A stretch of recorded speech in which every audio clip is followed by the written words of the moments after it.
नमस्कार, मैं हूं श्वेता झा और आप देख रहे हैं 7 बजे 7 सवाल। दिल्ली के मुख्यमंत्री और आम आदमी पार्टी के संयोजक अरविंद केजरीवाल को आज सुप्रीम कोर्ट से बड़ी राहत मिली है।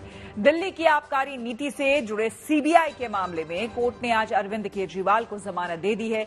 सुप्रीम कोर्ट में 2 जजों की बेंच ने जमानत पर तो सहमति जताई, लेकिन मामले में सीबीआई की भूमिका को लेकर दोनों की राय अलग थी। ऐसे में हमारे आज के 7 सवाल इसी मुद्दे से जुड़े होंगे। लेकिन इससे पहले कि हम सवालों की ओर आगे बढ़ें, हम आपको दिखाते हैं ये तस्वीरें। देखिए, अरविंद केजरीवाल की रिहाई के वक्त की ये तस्वीरें हैं। अब से कुछ देर पहले की ये तस्वीरें हैं जब 177 दिन के बाद तिहाड़ जेल से अरविंद केजरीवाल बाहर निकले हैं। तो तस्वीरों में हाथ जोड़ते हुए आपको जनता का अभिवादन करते हुए, उनके कार्यकर्ताओं का मुख्य तौर पर अभिवादन करते हुए, और उन्होंने कहा क्योंकि लगातार बारिश यहां पर हो रही थी। देखिए, आप छतरी लिए हुए तमाम लोग यहां पर, उनके कार्यकर्ता, आम आदमी पार्टी के कार्यकर्ता, नेता यहां मौजूद हैं। भगवंत मान, संजय सिंह, तमाम लोग यहां पर मौजूद हैं और इस बीच उन्होंने जनता का आभार जताया और ये कहा कि जीत सत्य की हुई है। चाहे मेरे खिलाफ जितने भी आरोप लगाए गए हों, लेकिन जीत सत्य की आखिरकार हुई है। तो चलिए, अरविंद केजरीवाल को मिली जमानत में कितनी राहत है? दरअसल आज का जो हमारा पहला सवाल है वो यही है, क्योंकि जमानत तो मिल गई है, लेकिन राहत कितनी है ये जानना जरूरी है। दरअसल केजरीवाल को सुप्रीम कोर्ट से जमानत मिली तो है, लेकिन कई शर्तें उसमें लगाई गई हैं।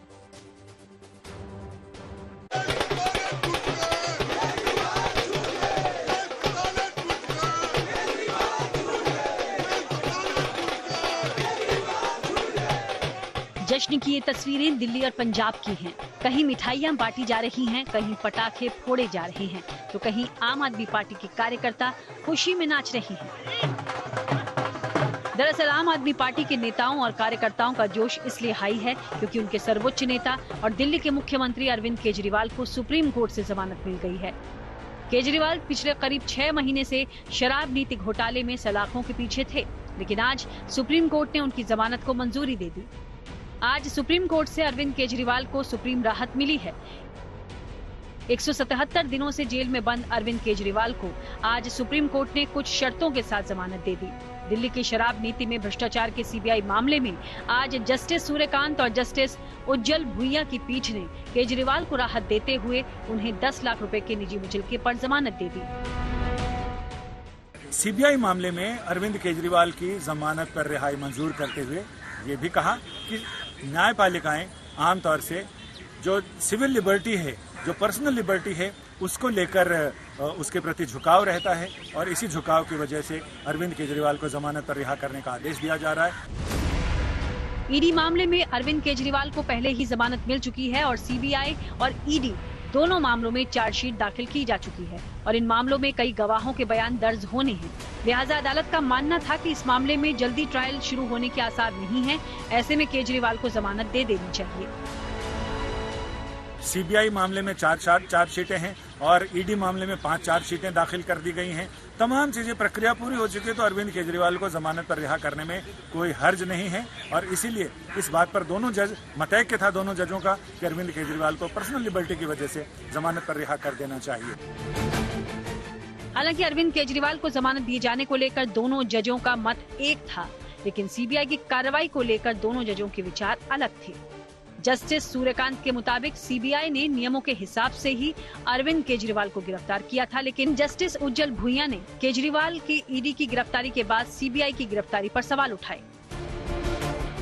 जस्टिस सूर्यकांत ने कहा कि अरविंद केजरीवाल की गिरफ्तारी जो सीआरपीसी के सेक्शन 41(3) के तहत हुई है वो पूरी तरह से दुरुस्त है, उसमें कहीं कोई उल्लंघन नहीं किया गया। लेकिन जस्टिस उज्जवल भुइयां ने इसमें अपना मतविरोध जताया है और उन्होंने कहा कि नहीं, उन्हें नहीं लगता कि उसमें उसका पूरी तरह से पालन किया गया है।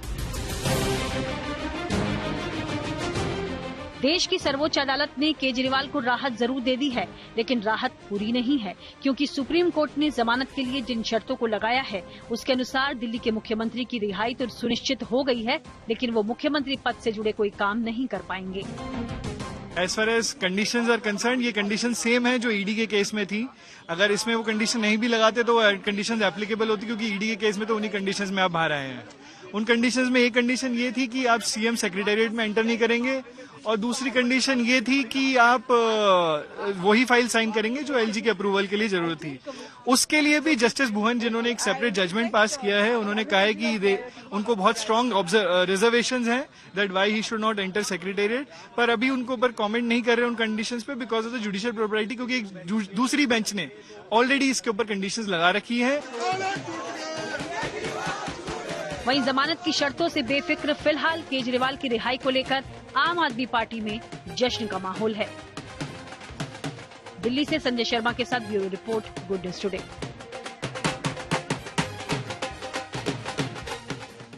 अरविंद केजरीवाल को सुप्रीम कोर्ट ने जमानत जरूर दे दी है, लेकिन जमानत के लिए कई शर्तें रखी हैं, जिसमें उनके लिए कई पाबंदियों का जिक्र भी किया गया है। ऐसे में हमारा जो दूसरा सवाल है वो इसी से जुड़ा है। हमारा सवाल है, केजरीवाल को सशर्त जमानत के क्या मायने हैं? दरअसल जमानत की शर्तों के मुताबिक वो ना तो मुख्यमंत्री कार्यालय जा सकते हैं और ना ही किसी तरह की फाइल पर दस्तखत कर सकते हैं। ऐसे में उनके लिए बाहर रहने के बाद भी मुख्यमंत्री के कार्यों को अंजाम देना चुनौती भरा साबित होगा।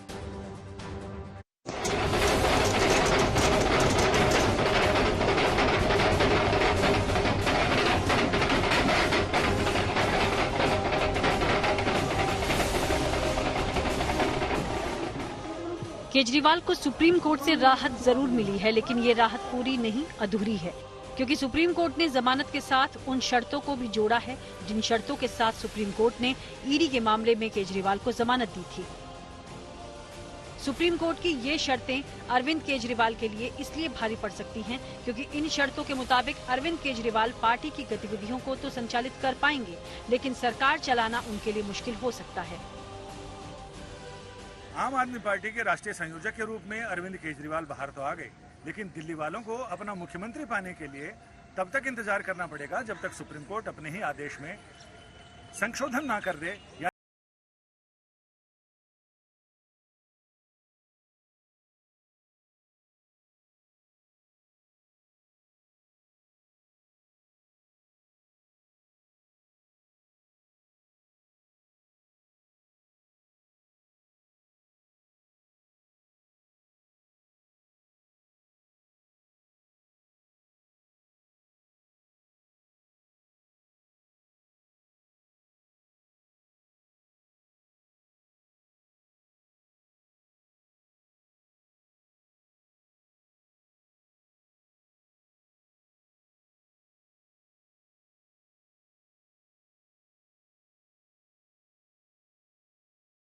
करना होगा। जहां तक पॉलिटिकल एंगेजमेंट का सवाल है, असाइनमेंट का सवाल है, उस पे कोई जो है रोक टोक नहीं है। वो कन्वेनर के तौर पे, पार्टी के मुखिया के तौर पे वो काम करते रहेंगे और प्रचार भी करेंगे। केजरीवाल करीब 6 महीने तक जेल में रहे, बावजूद इसके उन्होंने अपना मुख्यमंत्री पद छोड़ा नहीं। अब जब वो रिहा हो रहे हैं तो भी वो दिल्ली के मुख्यमंत्री की भूमिका पूरी तरीके से निभा नहीं पाएंगे। ऐसे में बीजेपी उनकी जमानत को लेकर उन पर तंज कर रही है। एक मुख्यमंत्री अपने कार्यालय नहीं जा सकता, एक मुख्यमंत्री कोई भी फाइल साइन नहीं कर सकता, एक मुख्यमंत्री विदेश की यात्रा नहीं कर सकता और एक मुख्यमंत्री इस केस के ऊपर कोई टिप्पणी नहीं कर सकता। तो फिर अरविंद केजरीवाल को सोचना चाहिए कि इतनी गंभीर टिप्पणियों के बाद माननीय सुप्रीम कोर्ट की उन्हें मुख्यमंत्री बने रहने का अधिकार है। आज बीजेपी जो ये कहने की कोशिश कर रही है, अपनी जो कहते हैं ना खिसियां नहीं बिल्ली खंबा नोचे, बीजेपी की स्थिति ये हो गई है। वो कंडीशन पहले बेल चिल्ला रहे थे, अब कंडीशन चिल्ला रहे हैं। केजरीवाल कैंप के वकील भी जमानत से जुड़ी इस तकनीकी समस्या को समझ रहे हैं, लिहाजा वो इस मामले को लेकर सुप्रीम कोर्ट में फिर से याचिका दायर कर सकते हैं। करीब 6 महीने तक जेल में रहने के बाद केजरीवाल और उनकी पार्टी फिलहाल रिहाई की शर्तों में उलझने की बजाय रिहाई के बाद की रणनीति पर फोकस करने में जुटी है, जिनमें सबसे महत्वपूर्ण हरियाणा का चुनाव है। दिल्ली से संजय शर्मा के साथ bureau report, good news today. Arvind Kejriwal jail से बाहर तो आ चुके हैं, लेकिन दिल्ली के मुख्यमंत्री पद पर काबिज रहने के बाद भी वो जमानत की शर्तों के मुताबिक मुख्यमंत्री वाली ड्यूटीज नहीं निभा सकेंगे। ऐसे में हमारा तीसरा सवाल इसी से जुड़ा है। हमारा सवाल है कि क्या शर्तों वाली जमानत के बाद मुख्यमंत्री पद पर भी होगा मंथन? इसके बारे में बता रहे हैं हमारे संवाददाता अमित भारद्वाज। मुख्यमंत्री दिल्ली में अरविंद केजरीवाल ही रहेंगे, क्योंकि आम आदमी पार्टी के अंदर इस बात पर पूरी स्पष्टता है कि दिल्ली के लोगों ने अरविंद केजरीवाल को 5 साल के लिए मुख्यमंत्री चुना था। अब दूसरी बात ये निकल के आ रही है कि आम आदमी पार्टी के तमाम नेता, चाहे वो भगवंत मान हो, मनीष सिसोदिया हो, संजय सिंह या आम आदमी पार्टी की लीगल टीम, उन सब का कॉन्फिडेंस न केवल बेल की वजह से बढ़ा हुआ है, बल्कि बेल को लिखते वक्त जस्टिस भुइयां ने जिस तरह के ऑब्जर्वेशंस किए हैं उसकी वजह से भी ये कॉन्फिडेंस आ रहा है।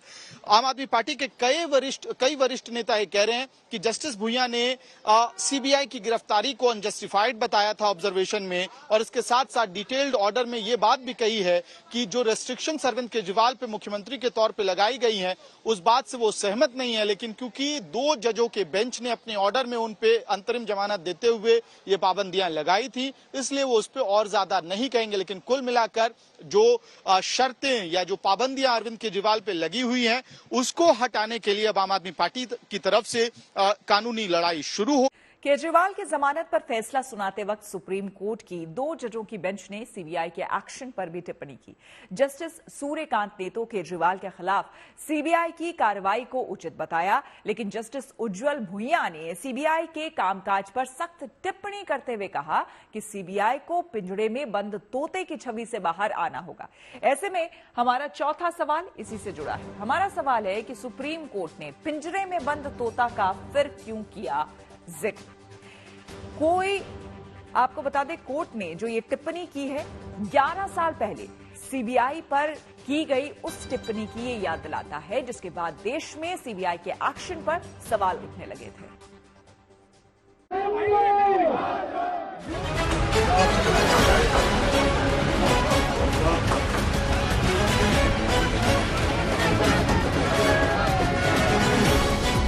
सुप्रीम कोर्ट ने शराब घोटाला मामले में आज अहम टिप्पणी की। अदालत ने मुख्यमंत्री केजरीवाल की जमानत का विरोध कर रही सीबीआई को 11 साल बाद फिर से पिंजरे में बंद तोते की याद दिला दी। दरअसल अदालत ने शराब घोटाला मामले में मुख्यमंत्री अरविंद केजरीवाल को सशर्त जमानत तो दे दी, साथ ही अदालत ने इस बीच सीबीआई पर सख्त टिप्पणी की। केजरीवाल को जमानत देते हुए जस्टिस भुइयां ने कहा कि सीबीआई को पिंजरे में बंद तोते की छवि से बाहर आना होगा और दर्शाना होगा कि अब सीबीआई पिंजरे में बंद तोता नहीं रहा। लोकतंत्र में धारणा मायने रखती है, जांच एजेंसी को निष्पक्ष होना चाहिए। कुछ समय पहले इसी अदालत ने सीबीआई की निंदा करते हुए इसकी तुलना पिंजरे में बंद तोते से की थी। अब ये जरूरी है कि सीबीआई इस धारणा को दूर करे। जस्टिस उज्जवल भुइयां ने कहा कि अभी सीबीआई को पिंजरे में बंद तोते की मानसिकता से बाहर आना चाहिए, और इस वाक्य के साथ ही मामला 11 साल पीछे इसी सुप्रीम कोर्ट में हुई सुनवाई पर चला जाता है, जब जस्टिस आरएम लोढ़ा की अगुवाई में 3 जजों की पीठ कोल घोटाले मामले की सुनवाई कर रही थी। और उस समय सीबीआई की रिपोर्ट और फाइलों को देखकर जस्टिस लोढ़ा ने टिप्पणी की थी और उन्होंने कहा था कि सीबीआई पिंजरे में बंद तोता है जो अपने मालिक की भाषा बोलता है। और आज उसी मामले को, सीबीआई की मानसिकता को उस समय की पीठ ने 11 साल पहले अंडरलाइन किया था, आज इस जजमेंट ने उस अंडरलाइन को हाईलाइट कर दिया है, ये बताते हुए कि 11 साल में सीबीआई की मानसिकता बदली हुई नजर नहीं आती है। दरअसल 9 मई 2013 को सुप्रीम कोर्ट ने सीबीआई की भूमिका पर सवाल उठाए थे और उस वक्त कोयला घोटाले से जुड़े मामले की सुनवाई के दौरान अदालत ने सीबीआई को पिंजरे में बंद तोता कहा था, और इसकी वजह थी कोयला घोटाले के वक्त तत्कालीन केंद्रीय कानून मंत्री अश्विनी कुमार, प्रधानमंत्री कार्यालय और कोयला मंत्रालय के वरिष्ठ अधिकारियों ने कोयला ब्लॉक आवंटन की जांच रिपोर्ट में खास बदलाव किए थे, जिसके चलते सुप्रीम कोर्ट ने सीबीआई को पिंजरे में बंद तोता कहा था। और अब एक बार फिर शराब घोटाले में सुप्रीम कोर्ट ने सीबीआई को पिंजरे में बंद तोते की छवि से बाहर आने के लिए कहा है। सुप्रीम कोर्ट की इस टिप्पणी को आम आदमी पार्टी समेत विपक्षी दलों ने केंद्र सरकार पर हमले का हथियार बना लिया है। आम आदमी पार्टी के नेता मनीष सिसोदिया ने सीबीआई पर कोर्ट की टिप्पणी के बाद बीजेपी को निशाने पर लिया। माननीय सुप्रीम कोर्ट का आदेश भारतीय जनता पार्टी के मुंह पे एक कड़ा तमाचा है कि आप एजेंसियों का दुरुपयोग कर रहे हो। आपने एजेंसियों को अपना केज पैरेट बना के रखा हुआ है। जांच एजेंसियों के पास पुख्ता सबूत थे, सफिशिएंट मटेरियल था, काफी सारे तथ्य थे, जिसके कारण ये पाया गया कि अरविंद केजरीवाल जी को अरेस्ट करना जायज है। हालांकि अदालत ने अभी केजरीवाल को केवल जमानत दी है और वो दोष मुक्त साबित नहीं हुए हैं, मगर केजरीवाल की रिहाई और सुप्रीम कोर्ट की सीबीआई पर टिप्पणी के बाद से आम आदमी पार्टी के साथ साथ पूरे विपक्ष का मनोबल बढ़ गया है। दिल्ली से संजय शर्मा के साथ bureau report, good news today. Kejriwal जमानत पर जेल से रिहा हो चुके हैं और उनकी रिहाई को लेकर आम आदमी पार्टी का जोश छाई है। पार्टी इसे सत्य की जीत बता रही है, तो वहीं दूसरी तरफ बीजेपी का कहना है कि केजरीवाल को केवल बेल मिली है, आरोप से मुक्ति नहीं मिली है। इसी से जुड़ा हमारा 5वां सवाल है। हमारा सवाल है कि केजरीवाल की जमानत पर दिल्ली की सियासत में कितनी हलचल है। तो आइए आपको सुनाते हैं कि इस पर क्या कह रहे हैं सियासी दल। जेल वाला सीएम अब बेल वाला सीएम हो गया है। जो अरविंद केजरीवाल राजनीति में आकर कहते थे कि अगर किसी नेता पर आरोप लग जाए तो इस्तीफा दे दे, आज वो कंडीशनल बेल पाते हैं। मनीष सिसोदिया जी की रिहाई, उसके बाद बाकी सारे लोगों की रिहाई और अब हमारे पार्टी के मुखिया अरविंद केजरीवाल जी की रिहाई ने यह साबित कर दिया है कि भारतीय जनता पार्टी के झूठ का पहाड़ ध्वस्त हो चुका है। केजरीवाल के खिलाफ जो शिकायत दर्ज किए गए थे उसके पीछे दम नहीं था, इसलिए कोर्ट को यह लगा कि इनको अभी रिहा करना चाहिए, बस रिहा कर दिया। जमानत जामीन हो चुके हैं, इसमें हमें क्या कुछ बोलना नहीं। लोकसभा चुनाव के दौरान केजरीवाल के चुनाव प्रचार के बाद भी लोकसभा में आम आदमी पार्टी को उनकी उम्मीदों के मुताबिक सफलता नहीं मिली। पार्टी के कुछ विधायकों ने केजरीवाल के जेल जाने के बाद पाला बदल लिया। राजकुमार आनंद और राजेंद्र पाल गौतम जैसे बड़े नेताओं ने पार्टी छोड़ दी। ऐसे में हमारा छठा सवाल इसी से जुड़ा है। हमारा सवाल है कि केजरीवाल के लिए पार्टी का मनोबल बढ़ाना कितनी बड़ी चुनौती है। इसके बारे में बता रहे हैं हमारे संवाददाता पंकज जैन। तिहाड़ जेल से बाहर आने के बाद अरविंद केजरीवाल के सामने सबसे बड़ी चुनौती होगी उन नाराज मंत्रियों, विधायकों और पार्षदों को समेटकर और बांध कर रखने की, जो कहीं ना कहीं उनके तिहाड़ जेल जाने के बाद पार्टी के लिए एक चिंता का विषय बन गए थे। हमने देखा पिछले दिनों कि किस तरह अरविंद केजरीवाल की गिरफ्तारी के बाद आम आदमी पार्टी सरकार में मंत्री रहे राजकुमार आनंद ने इस्तीफा दे दिया। पिछले दिनों हरियाणा में अगले महीने विधानसभा चुनाव होने जा रहे हैं और हरियाणा में आम आदमी पार्टी 90 सीटों पर चुनाव लड़ रही है। चुनाव से ठीक पहले केजरीवाल की रिहाई के बाद आपकी हरियाणा इकाई का मनोबल बढ़ गया है।